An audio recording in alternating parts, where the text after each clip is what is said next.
Hello, dear students. Good morning to all. Today is the lecture number 3 for class 10.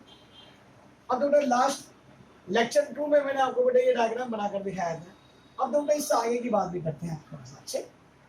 और आज आपको magnetic properties के बारे में भी हम बताएंगे।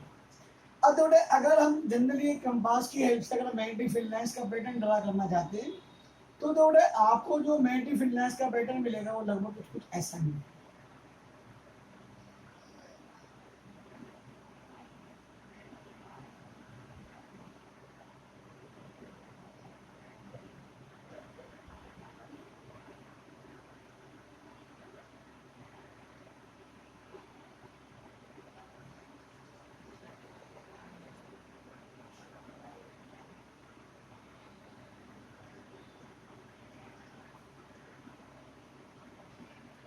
और देखिए बेटा कुछ आपको जो पैटर्न मिलेगा वो ऐसा भी मिलेगा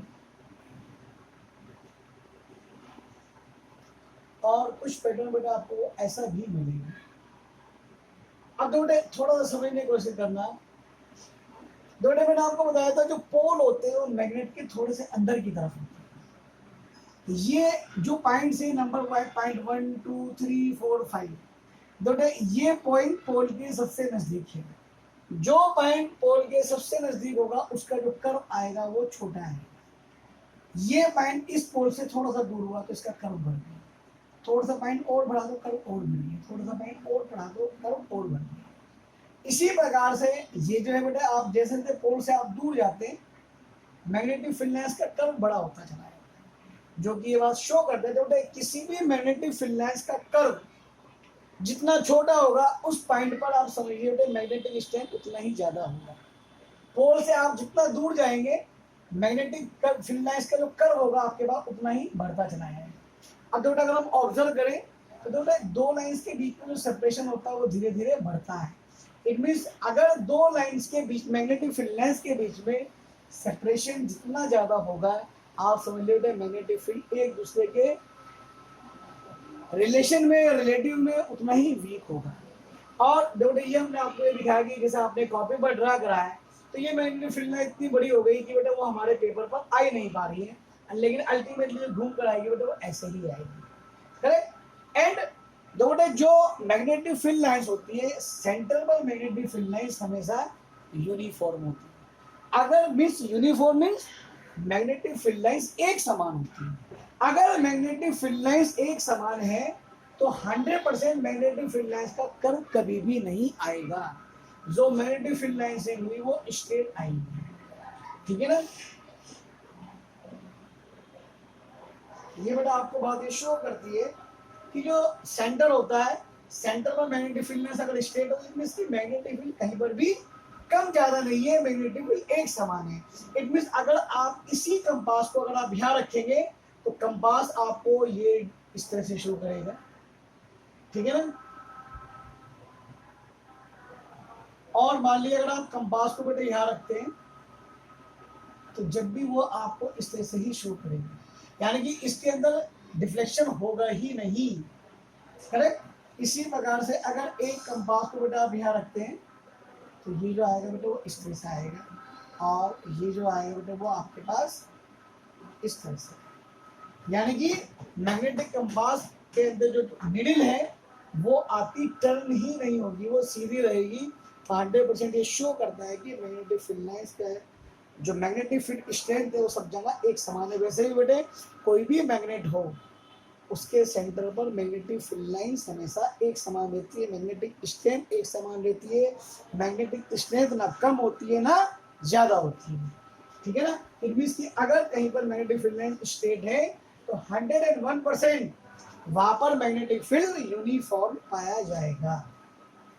ये बेटा कुछ मैग्नेटिक फील्ड लाइंस के बारे में था। अब बेटे थोड़ा सा आपको मैग्नेटिक प्रॉपर्टीज के बारे में बताते हैं। बेटे बोर्ड पर नहीं लिखी जाएंगे, मैं आपको समझाऊंगा और रीडिंग करूंगा। आप नोट बेटे बुक से भी कर सकते हैं और आप नोट उसको बोर्ड में जो बोल रहा हूँ बेटे उससे भी लिख सकते हैं।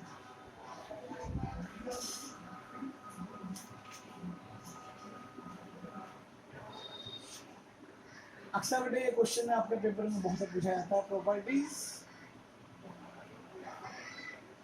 Of magnetic field lines.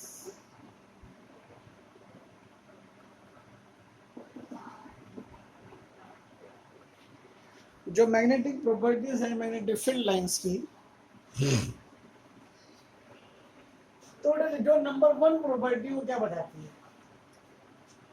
तो देखो सारी प्रॉपर्टी ऑलमोस्ट मैं आपको समझा चुका हूँ, बस मैग्नेटिक फील्ड लाइंस की प्रॉपर्टीज के रूप में वो कुछ पॉइंट्स आ जाएंगे। जैसे कि पहली प्रॉपर्टी क्या है, वो कहता है the magnetic field lines originate from north pole of magnet and enters to its south pole.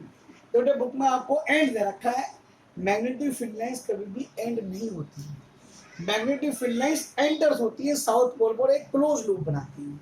तो आपको जो एंड की जगह वर्ड यूज करना है वो एंटर्स करना है। तो क्या हो बेटा पहली property, magnetic field lines originate from north pole of a magnet and enters to its south pole. Correct, this is the first property. Second property क्या होती है, ये भी प्रॉपर्टी बेटा मैं आपको समझा चुका हूं। देखो तो क्या कहता है, the magnetic field lines come closer to one another. Magnetic field lines are come closer to one another near the pole of a magnet, but they are widely separated at the other places. बेटे देखो वही बात हो गई बेटे, अगर ये आपके पास मैग्नेट है तो बेटे मैग्नेटिक फील्ड लाइन बेटे हमने ऐसे बनाई थी, तो वो क्या कहना चाहता है कि जो पोल होते हैं वहां पर मैग्नेटिक फील्ड लाइंस एक दूसरे के क्लोज आ जाती है, जबकि अदर प्लेसेस पर वो पोल से दूर होती है। कारण भाई पोल पर बेटे मैग्नेटिक स्ट्रेंथ ज्यादा होती है, और जहां पर भी मैग्नेटिक स्ट्रेंथ ज्यादा होगी वहां पर मैग्नेटिक फील्ड लाइंस एक दूसरे के क्लोज होंगी।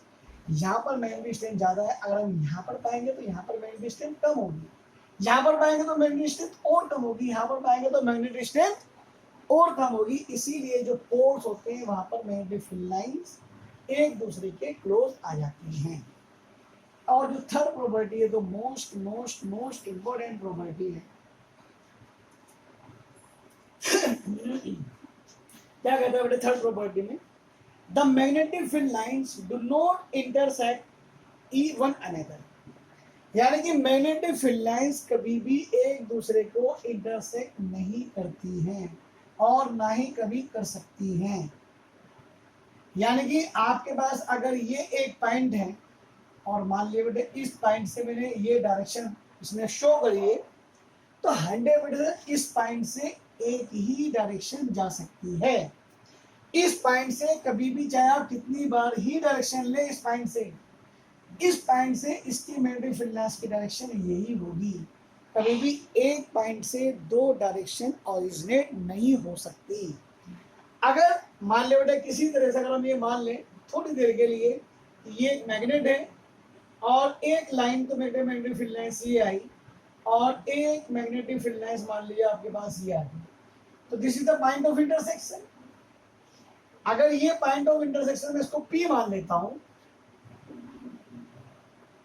तो at the point of intersection P, इस P पॉइंट के पॉइंट ऑफ इंटरसेक्शन के लिए there are two different direction. एक पॉइंट के लिए आपके पास दो डिफरेंट डायरेक्शन हैं, जो कि ये संभव ही नहीं है।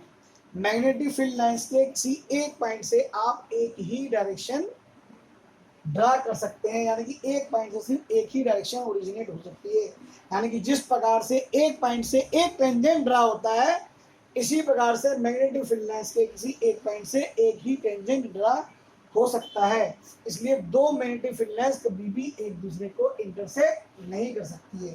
थर्ड पॉइंट क्या बना, the two magnetic field lines never intersect one another. What is the reason behind this? Reason is that if two magnetic field lines intersect each other, then at the point of intersection there will be two different directions for the same point of intersection, which is not possible. So two magnetic field lines never intersect one another. बहुत बहुत बहुत important property है तीसरी, ये आप लिखा कर रख लिए बेटे, ये आपके पेपर में जरूर जरूर जरूर आएंगी। तो बेटा आज का लेक्चर 3 आपके पास यहीं तक, नेक्स्ट आगे आपको पढ़ाएंगे लेक्चर नंबर 4 में। Okay, thank you.